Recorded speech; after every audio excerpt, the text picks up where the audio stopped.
Now you can't come to Flam without taking a trip on the Flamsbane all the way up there to Myrdal. That's quite difficult for an English guy to pronounce. But anyway, this 20-kilometer train journey is considered one of the most beautiful in Europe.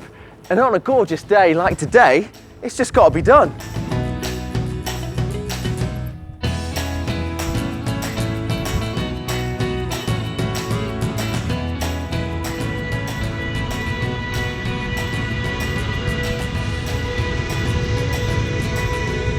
So it's saying here that it takes about an hour to go all the way up to Myrdal at the top of the mountain, so 20 kilometers from the bottom of the valley in Flam.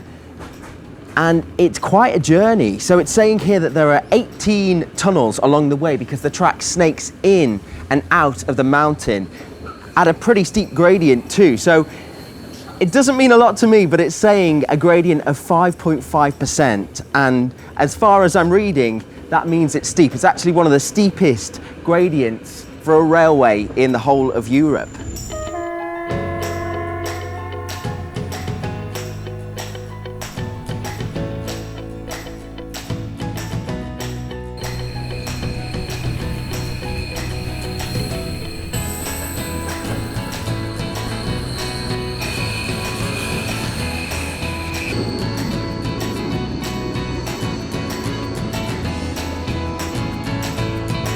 So it took about 20 years to build the Flam Railway, starting in the 1920s and finishing up around about 1940. And it was tough work to make this happen. Not only is it a very steep track, it also goes through a mountain. And a lot of the tunnels, out of the 20 that we passed through, 18 were hand carved. Now that took a long time to get through those tunnels. Up to a meter, it took a month for each labourer to do.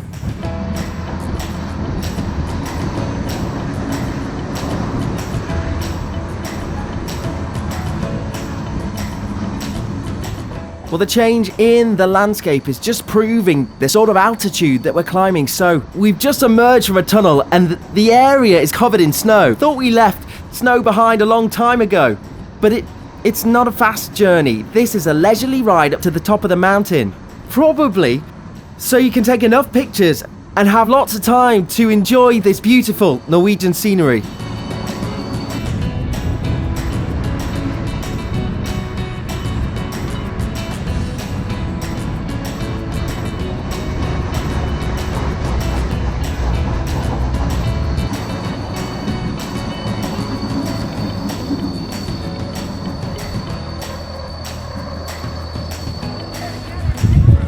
So just over halfway up the track, the train is going to stop off here at the Kjosfossen waterfall, and you've got a chance to get out, stretch your legs and take in the view. Maybe take a picture or two too, but unfortunately today the Kjosfossen waterfall is frozen. So I'm imagining in the summer it looks a lot more beautiful, but you have to be quick because we've only got 5 minutes here.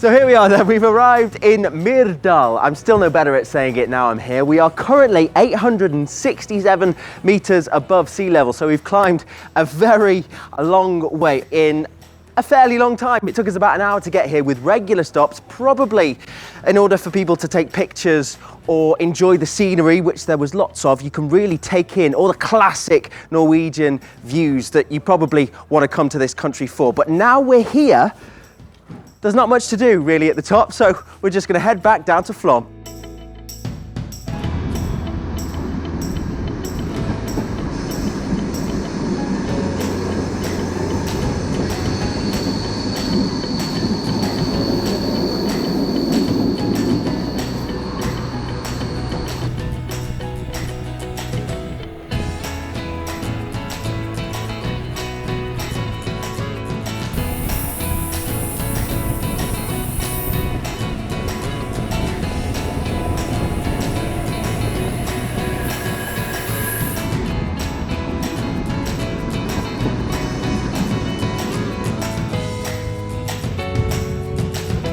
Well, there we go. I travelled on the Flamsbane, one of Europe's most beautiful train routes. Quite a long journey, around 2 hours round trip. So if you're into trains, it's 2 hours well spent. And if you're not, it's a lot of time to take in the view and take lots of lovely pictures. But I shouldn't be so flippant, because after seeing the museum, I understand how difficult it was to make that train journey up that mountain. So it's quite an engineering feat. And if you come to Flam, you really should do it, because it's one of Flam's main attractions. Do I need to be scared of anyone here? I wouldn't go too close to the ladies without being invited.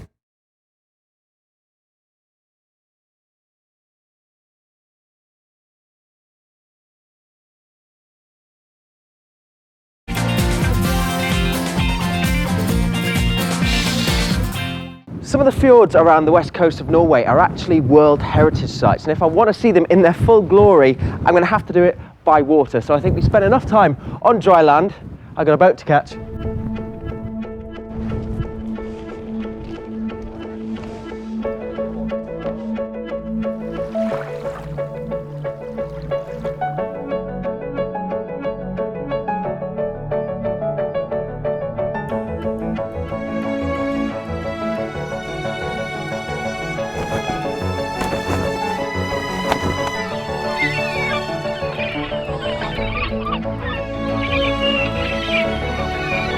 Norway's big on sustainable tourism, right? So it's only right that I see the fjords in a sustainable way.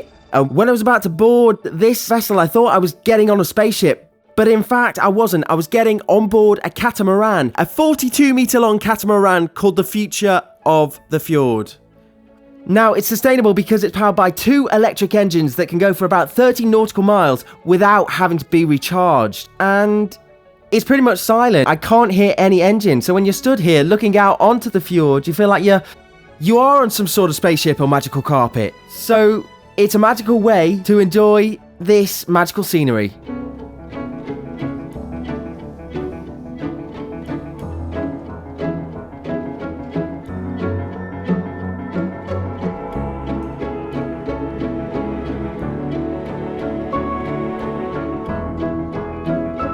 You know, I don't think I could get tired of this view, even if I tried. But I bet you're thinking, Jamie, why are you getting so excited about a fjord? There are fjords all over the world. Well, there's no fjords like this one. The Nerøy Fjord is actually a UNESCO World Heritage Site because of a few very special things. It's actually very narrow. The narrowest point is the point that we're going through now. It's 250 meters wide. And you're thinking that sounds like a long distance, but it's not for a fjord. It's also very shallow too, around 15 meters depth.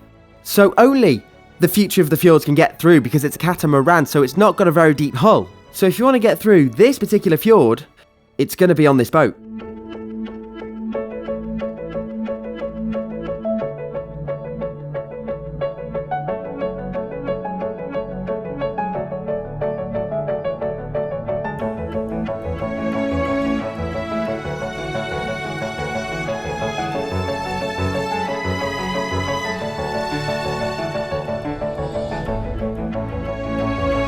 So our journey through the fjords begins in Flam, and it takes 2 hours to snake all the way to Gudvangen. And only while I'm on the fjords can I really understand how special this is. It's wall-to-wall mountains that are sort of shooting up into the sky thousands of meters, and then beautiful open waters. This is the part of Norway that I really wanted to see. The western fjords are some of the most beautiful in the world.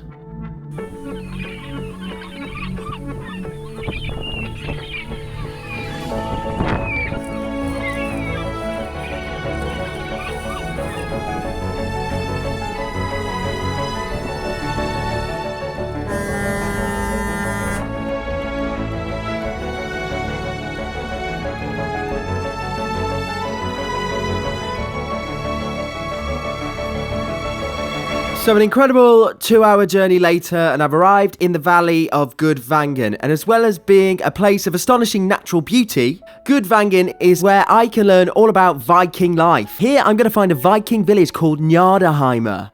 And that's where thousands of years later, people are still living using the Viking traditions.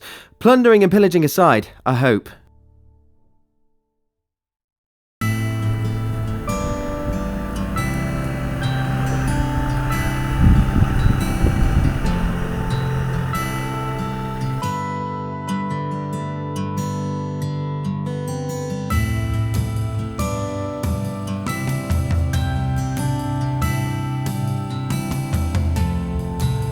Well, this really is a good looking spot. We're standing right slap bang in the centre of the valley over the Njærøyfjord. I hope I'm saying that right. But anyway, the Njærøyfjord was dedicated to the god Njord. Now, he was the god of trading and sailing, meaning that this spot was very special in Viking times. It was almost like a communication centre and a marketplace connecting the whole Viking empire together. But today, it's a very nice place to spend a couple of days. We've got the restaurant and souvenir shop over there. We've got the Viking village where you can have some fun. And we've even got some nice looking accommodation rooms where you can sleep right next to the fjord, staring up at the valley. And that, to me, sounds like a very nice place to rest my head after a tiring day of living like a Viking.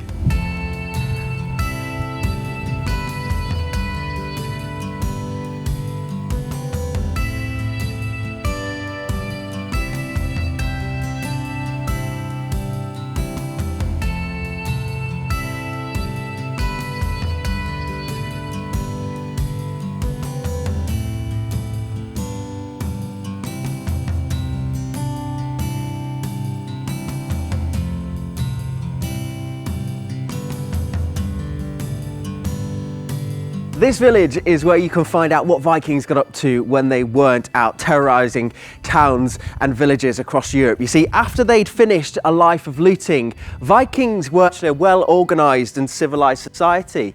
Fairly clean too. Your average Viking would have bathed several more times than your average Englishman of the day would have done. And I've corrected today. But Viking life was really about feasting, about fun, about games, of course, all washed down with buckets of ale, and that is the Viking life that I'm here to experience. Hello. Hello. Nice to meet you. My name's Jamie. Welcome. I'm Georg. I love what you're wearing. Thank you. I really want to be a Viking. You look like you could help me. Well, we could try and put some clothes on you to make you look better. Is this what Vikings wear? This is what a chieftain wears. You're the chief, so you're going to make me wear what a chief wears? No. Okay, brilliant. We'll start a bit lower. But first things, do I need to be scared of anyone here? I wouldn't go too close to the ladies without being invited. Okay, well, I won't meet them, but I'll meet him. I'll come with you.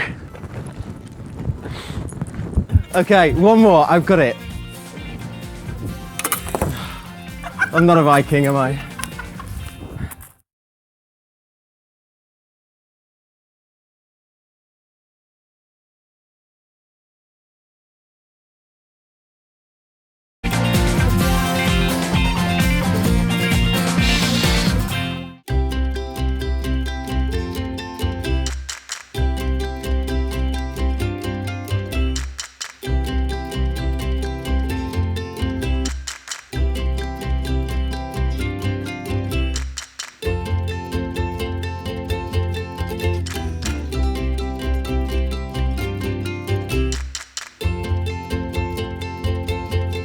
So Georg, you've got probably, well, actually one of the nicest places in town, haven't you, here? I have got the nicest house in town. It looks actually very comfortable. I think I could live quite nicely in here. You've got everything, almost everything. I've got everything you have in a modern house. I've got the bedroom, I've got the kitchen, I've got the living room. It's a party hall as well. More candles, though. I'd be careful with myself having all these candles around, knowing how clumsy I am. Well, since we don't have electricity in Viking time, we need to light it up. Yes. And I don't have a fireplace in here at the moment. There will be one soon. Georg, you have the nicest house in town because you are the man in charge, aren't you? Being in charge means not just having all the fun, having all the good parts, sitting here with drinking and playing games all the time. It also means I am in charge of the law. I am in charge of the gods. I am in charge of taking care of the people in town so everybody is happy. Vikings had a lot of lords, didn't they? They had loads of laws, hundreds and hundreds, and there was lots of laws on every topic. And like if you killed somebody, because in Viking age it was allowed to kill. But you couldn't just go and kill somebody because you needed a good reason. If you didn't have a good reason, you could get thrown out of the country. What's a good enough reason? Well, if you tried on your wife, I see. then it happened, and everybody would say that, yeah, of course, that was righteous. Right. But then you had to bring witnesses. And if you didn't have witnesses, they could have said that, oh, she wanted it.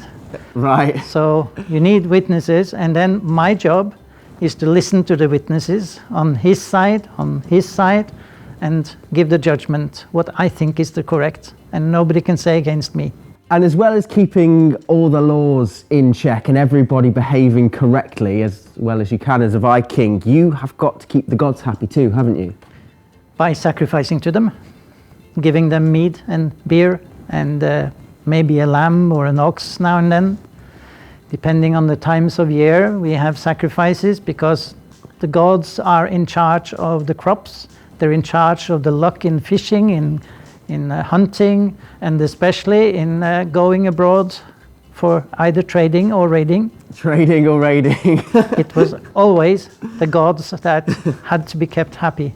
So one god that is important if you're going raiding, Odin, is very important to keep happy because he's the god of war. And he is also the god of wisdom, and he is the one that actually got the mead. And he also got the runes that you can see on the wall over there. And his son, Thor, he's in charge of the weather. If it's got to rain and thunder, it's him traveling across the sky on his wagon drawn by 2 goats. 2 goats? 2 goats. Pulling Thor and his hammer? Yeah. There's a strong goat. They are strong goats. So in order for a good raid or a trade, if we're trading, we need... If you're trading, you need to be in charge with Njord. Njord. Njord is the god of the trade. Okay, so either way, whether it's a trade or a raid, we have to cheers the gods to make them happy, do we? Yes. With mead? Yes, with mead, of course. The drink of the gods. In a very nice cup. In a very nice golden cup. And as you can see, this is the gold of the Vikings. It is gold. This is not iron. And it's not oil, but it's real drink. Okay. So first of all, a toast to you. Thank you. To your travels, to your future. Thank you. So cheers to the gods and to you, the chieftain. Thank you for teaching me how to be a Viking. Skål. Oh yeah. Oh, that's nice.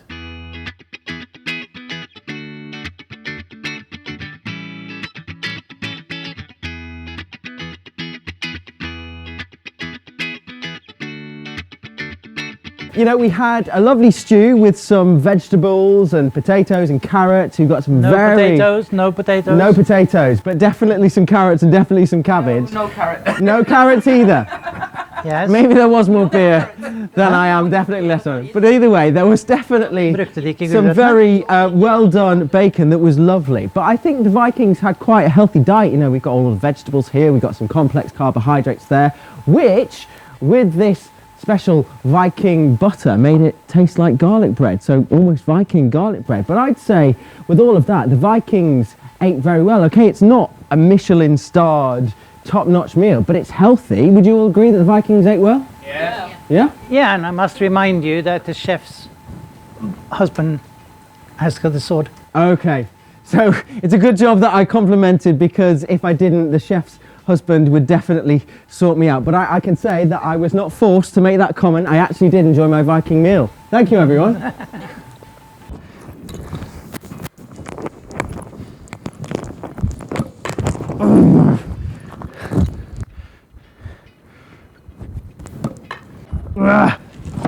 Yes!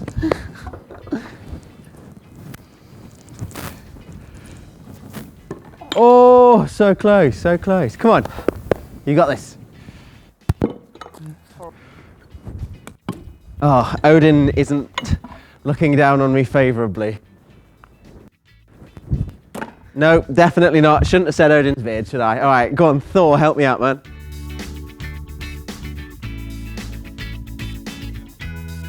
I think I found a new hobby. People are going to say, where's Jamie? They're going to say he's out throwing axes. He changed, didn't he, when he got back from Norway? Get a bit wonky. Yeah, I went a bit weird after Norway. Okay, last go. Come on, I've got these, I've got these, I've got these, I've got these. Okay, one more, I've got it. I'm not a Viking, am I?